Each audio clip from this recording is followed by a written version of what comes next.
السلام علیکم، کیسے ہو آپ سب؟ تو صبح کا ٹائم تھا اور میں کچن میں آئی تو امی کو دیکھا، امی اپنے لیے تندور کی روٹی بنا رہی تھی اور ساتھ میں ہمارے لیے بھی بنا رہی تھی۔ اور آج امی کو بہت زیادہ کریونگ ہو رہی تھی تندور کی روٹی کی۔ ہمارے گھر میں بھی دوسرا تندور ہے جو کہ مٹی سے بنا ہوا ہے، لیکن وہ باہر ہے اور اوبیسلی اتنی دھوپ میں بندہ روٹی نہیں بنا سکتا، تو امی نے کہا کہ آج اوون میں ہی بنا لیتی ہوں۔ تو ہم کبھی کبھار اوون میں بناتے ہیں، فرسٹ ٹائم نہیں تھا، ہم نے پہلے بھی ٹرائی کیا ہوا تھا۔ اور اس اوون میں بہت سی چیزیں بنتی ہیں، آپ بیکنگ کی چیزیں بنا سکتے ہو، چکن روسٹ بنا سکتے ہو، اور بھی مختلف قسم کی چیزیں بنتی ہیں۔ تو اور یہ بہت مزے کا بنتا ہے، آپ یہ دیکھ سکتے ہیں کہ یہ روٹی آلموسٹ بن گئی، یہ بہت سافٹ تھی اور ٹیسٹ وائز بھی بہت زیادہ مزے کی تھی، کیونکہ ہر ٹائم بندہ چپاتی بھی نہیں کر سکتا۔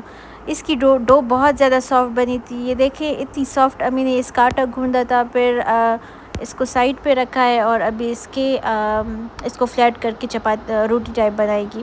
میری سسٹر مجھے کہتی ہے کہ تم کیا اوٹ پٹانگ باتیں کرتی رہتی ہو یوٹیوب کی ویڈیوز پہ، کسی دن اگر فیمس ہو گئی تو لوگ تمہاری پرانی ویڈیوز دیکھ کے تمہارا مذاق اڑائیں گے۔ تو میں کہتی ہوں کہ ہائے میری بہن، کاش ایسا ہو جائے کہ میرے 5 ملین ویوز ہو جائے، 5 ملین سبسکرائبرز ہو جائے، پھر کیا ہی بات یار۔ چھوٹی موٹی مسٹیکس تو ہوتی رہتی ہے، اب ظاہر ہے میں کوئی اتنی افلاطون تو نہیں ہوں، افلاطون ہی بولتے ہیں نا، پتہ نہیں کیا بولتے ہیں، اب میں اتنی ماہر تو نہیں ہوں ولاگز بنانے میں، اور نہ میری اتنی پرفیکٹ اردو ہے، کیونکہ ظاہر ہے میں پٹھان فیملی سے بلانگ کرتی ہوں، تو میری کوئی اتنی خاص اردو نہیں ہے۔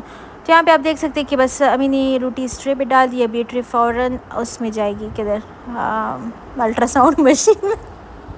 یہ مجھے بھوک لگ گئی ہے یہاں پہ اور میں دال کھا رہی ہوں۔ اچھا، یہ بہت مزے کی آج ہم نے خیرات کیا تھا اور پھر ہم نے ڈسٹریبیوٹ کیا۔ اس میں ہم نے چکن لیا تھا اور وہ پتیلی چھوٹی پڑ گئی تھی، تو پھر ہم نے اس بڑی پتیلی میں اس کو شفٹ کر دیا ہے۔ آپ سوچ رہے ہوں گے کہ یہ بلیک بلیک کیوں ہے، اس وجہ سے کیونکہ امی نے پلاؤ کے لیے یخنی آلریڈی بنا کے رکھ دی تھی، اسی میں ہم نے چکن کو ڈال دیا بوائل ہونے کے لیے۔ جب امی یخنی بنا رہی تھی اس ٹائم میں نہیں تھی کچن میں، اس لیے میں نے کلپس بھی نہیں بنائے، میں بیٹھ کے پڑھ رہی تھی اور امی نے مناسب نہیں سمجھا کہ مجھے وہ ڈسٹرب کر سکے۔ تو یہاں پہ جو یخنی تھی، یخنی میں عموماً ہی گرم مسالہ اور براؤن پیاز ڈالتے، اس وجہ سے اس کا کلر بھی ڈارک ہو جاتا ہے۔ اور یہ چکن ہم نے اس لیے اس میں ڈالا تھا کہ اس کو 70% بوائل کرنا ہے اور باقی پھر اس چکن کو ہم نے فرائی کرنا ہے الگ سے، تو اس کو زیادہ اوور کوک نہیں کرنا۔ اس کے بعد ممی نے کہا کہ آپ جو ہے نا چاول نکالو، تو چاول 15 گلاسز ہم نے نکالے تھے۔ اب مجھے نہیں پتہ کہ اس کو کتنے کلو ہیں یا کتنی سیر ہے، اس چیز کا مجھے آئیڈیا نہیں ہوتا، بٹ امی مجھے بتا رہی تھی کہ جو گلاس ہے 15 کپس ہی آپ نے چاول نکالے ہیں۔ تو یہاں پہ آلموسٹ سارے 15 کپس ہم نے چاول نکال لی اور اس کو ہم نے بھگو کے رکھ دیا ہے، کیونکہ بس ہمارا جو یخنی تھی ہماری وہ ڈن ہو گئی تھی، اور جو چکن تھا وہ بھی 70% کوک ہو گیا تھا۔ چکن کو ہم نے چھوٹے چھوٹے پیسز میں نہیں کیا، ایک بار اس کو ہم نکالیں گے یہاں سے، اس کے بعد فرائی کرنے سے پہلے اس کے ہم چھوٹے چھوٹے پیسز نکالیں گے۔ اس میں ہم نے ہلدی بھی ڈالی تھی، گرم مسالہ آگے اور بھی ڈالنا ہے، نمک ابھی نہیں ڈالا، اور کیا تھا اس میں براؤن پیاز تھے اور زیرہ تھا، اور دھنیا شاید نہیں ڈالتے اس میں، بٹ یہ جو اس کا کلر ہے وہ براؤن پیاز کی وجہ سے اس طرح ہو جاتا ہے، لیکن پلاؤ آپ لوگ دیکھیں گے نا تو صحیح آپ کے منہ میں پانی بھر آئے گا، اتنا ٹیسٹی بنا تھا نا۔ اور یہ چکن ہم نے یہاں سے بس نکال لیا ہے اور آپ یہ دیکھ سکتے ہیں اس میں ابھی امی نے 5 چمچ نمک ڈالا ہے اور 2 چمچ ہم پہلے بھی ڈال چکے ہیں، کیونکہ چاول کے حساب سے امی نے ڈالنا تھا تو امی کو اندازہ تھا کہ کتنا ڈالنا ہے۔ بس ادھر ہم نے جو چاول ہم نے بھگو کے رکھے ہوئے تھے، اور یہ سیلا چاول ہے، اور بہت زیادہ ٹیسٹی ہوتے ہیں، مطلب پکنے کے بعد یہ بہت کھلے کھلے ہوتے ہیں۔ تو یہاں پہ آپ دیکھ سکتے ہیں یہ چمچ چلانا تو میرا فرض ہے، کیونکہ اگر میں کسی چیز میں چمچ نہ چلاؤں تو مجھے ایسا لگتا ہے کہ میں نے کوئی کنٹریبیوشن نہیں کی۔ میری طرح اور بھی لڑکیاں ہوں گی گھر میں جو صرف چمچ چلانے آتی ہوں گی کچن میں، اور پھر باقی سارا دن ان کا روم میں گزرتا ہوگا۔ خیر میں تو پڑھائی کرتی رہتی ہوں، میرے ایگزامز ہوتے ہیں، اس وجہ سے میں روم میں ہوتی ہوں۔ یہاں پہ امی نے ڈھکن کھولا تو امی نے چیک کیا، چاول ابھی نہیں پکے تھے، یہ کچے تھے ابھی بھی، آپ لوگ اندازہ لگا سکتے ہیں شکل دیکھ کے کہ چاول ابھی بھی کچے ہیں۔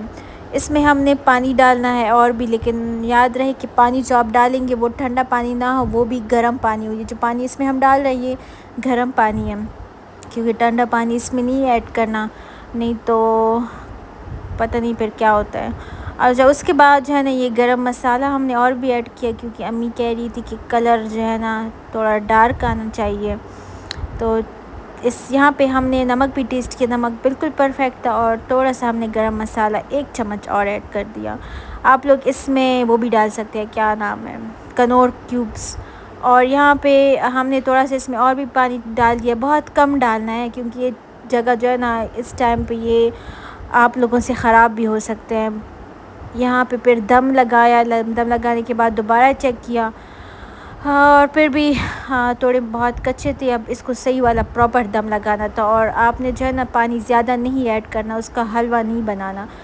تو امی پہلی بار اتنے زیادہ چاول بنا رہی تھی، تو ظاہر ہے بار بار کھول کے چیک کر رہی تھی کہ کہیں حلوہ نہ بن جائے یا کہیں جل نہ جائے۔ تو گیس نہیں تھی اور ہم نیچے سلنڈر ٹائپ کچھ رکھا ہوا تھا، اسی پہ ہم بنا رہے تھے۔ یہ دیکھ سکتے ہیں آپ، گیس کا یہی مسئلہ ہوتا ہے، اور یہاں پہ ہم نے پراپر صحیح والا اب دم دے دیا ہے۔ اس کے بعد جب میں آپ کو دکھاؤں گی نا تو وہ پراپر پک گئے ہوں گے، اور اس پہ آنچ بولتے ہیں نا، آنچ ہم نے بہت ہلکی کر لی ہے۔ تھوڑا خطرناک تھا یہ، لیکن بس کیا کر سکتے ہیں، گیس تھی نہیں اور یہ بنانا تھا۔ اور یہ جو آپ چکن دیکھ سکتے ہیں، جو 70% جس کو ہم نے بوائل کیا ہوا تھا اس کو ہم نے نکالا ہے، اور ابھی ہم اس پہ امی جو بڑے بڑے پیسز تھے اس کو کاٹ رہی ہے، اور ہم اس پہ تکہ مسالہ ایڈ کر رہے ہیں۔ ہر پیس پہ ہم نے تھوڑا تھوڑا تکہ مسالہ ایڈ کیا، تو اس سے اس کا ٹیسٹ ڈبل ہو گیا۔ اور یہاں پہ امی کو دیکھ سکتے ہیں ہم، جو بڑے بڑے پیسز ہیں، مجھے پرسنلی چیسٹ پیس بالکل نہیں پسند، میں صرف لیگ پیس کھاتی ہوں اور باقی جو چھوٹی موٹی ہڈی والا گوشت کھاتی ہوں۔ چیسٹ پیس سے مجھے سخت نفرت ہے، بے شک کسی بھی ہانڈی میں آپ بناؤ نا، چیسٹ پیس میں بالکل بھی نہیں کھاتی۔ یہاں پہ امی نے سارے سب کے پیسز وغیرہ کر لیے ہیں، جو بڑے بڑے پیسز تھے، چھوٹے پیسز تو ان کو ویسی طرح رہنے دیے، لیکن جو بڑے پیسز تھے ان کو کاٹ دیا۔ اور یہاں پہ آپ دیکھ سکتے ہیں کہ سب پہ صحیح طریقے سے مسالہ لگ گیا ہے، اور یہاں پہ اب اس کو فرائی کریں گے، تو دھیان رہے کہ فرائی ہم نے اس کو گرم تیل میں کرنا ہے، ٹھنڈے تیل میں نہیں ڈالنا ہے اس کو، کیونکہ یہ آلریڈی 70% 80% کک ہو چکا ہے۔ بس ہم نے اتنا کرنا ہے کہ اس پہ تھوڑا سا کلر آ جائے۔ اگر آپ لوگ اس کو زیادہ اوور کوک کریں گے تو یہ بہت زیادہ سخت ہو جائے گا اور پھر کھانے کے قابل نہیں رہے گا، ببل کی طرح چبانا پڑے گا۔ تو اس کو تھوڑا سا جوسی رہنے دینا چاہیے، میرا تو اپنا یہی ماننا ہے، باقی جو کچن کے ایکسپرٹس ہیں وہی صحیح طریقے سے بتا سکتے ہیں۔ تو یہ دیکھیں سارا چکن ہمارا فرائی ہو گیا ہے، ابھی ہم اس کو ڈسٹریبیوٹ کریں گے، اور اس کو دیکھ کے ابھی بھی میرے منہ میں پانی آ رہا ہے، کیونکہ میں نے ماشاءاللہ سے بہت زیادہ کھایا تھا، اور جو چاول بنے تھے نا وہ کوئی لذیذ چاول تھے، لائک بہت زیادہ ٹیسٹی تھے ہر طرح سے، چاہے اس میں گرم مسالہ جتنا ڈالا ہوا تھا، نمک کی کوانٹٹی، ہر طرح سے امی نے سیب پرفیکٹ کر کے وہ چاول بنائے ہوئے تھے۔ اور آلموسٹ یہ چکن بھی ہمارا سارا بس فرائی ہو گیا ہے، تو اس کو اتنی ہی آئل میں فرائی کرنا ہے، زیادہ شیلو نہیں فرائی کرنا، ڈیپ فرائی ہوتے۔ اس کے بعد ماموں آ گئے تو ہم نے اس کو بھی دینے تھے، ابو کے فرینڈ کو بھی دینے تھے، تو یہاں پہ آپ چاول دیکھ سکتے ہیں، چاول اس طرح سے بن گئے تھے، اور جتنے مزیدار یہ سامنے سے لگ رہے ہیں نا ٹیسٹ میں، اس سے ڈبل مزیدار تھے، مطلب میں بتا نہیں سکتی۔ اور آپ لوگ بھی اسی طرح خیرات وغیرہ کیا کرے اور اپنوں میں ڈسٹریبیوٹ کیا کرے، اور ہمارے گرینڈ خیرات بھی ہونے والا ہے جو کہ تھرسڈے کو ہے، لیکن ظاہر ہے میں وہ نہیں ریکارڈ کر سکتی کیونکہ وہاں پہ سارے مرد ہوں گے اور میں نہیں جاؤں گی وہاں پہ، لیکن یہ ہے کہ خیرات کرنا چاہیے، لوگوں کو کھلانی چاہیے، کھانا ہو کچھ بھی ہو، اس سے آپ کو بھی ثواب ملتا ہے، کیونکہ ان چیزوں سے آپ کے پیسے کم نہیں ہوتے بلکہ اللہ پاک آپ کو اور بھی نوازتا ہے۔